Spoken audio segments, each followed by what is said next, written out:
Svaka škola na početku školske godine napravi svoj plan rada tima za prevenciju, odnosno ne samo za prevenciju, već i za situacije kada je potrebno intervenisati u slučajevima nasilja.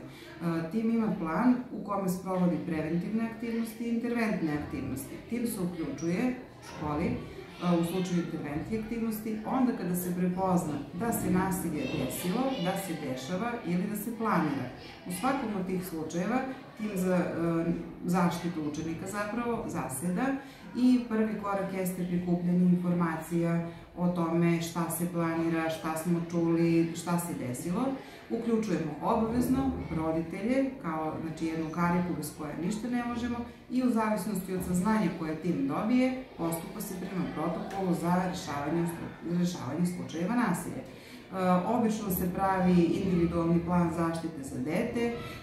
Za dete se pokreće pojačan vaspitni rad i tokom trajanja pojačanog vaspitnog rada učenik se prati u različitim školskim situacijama. Dakle, na školskim odmorima prati se njegovo ponašanje na času, u grupi dece, kako reaguje na izazove i u odnosu na to planiraju se akcije i interveniše se savjetodavno sa detetom.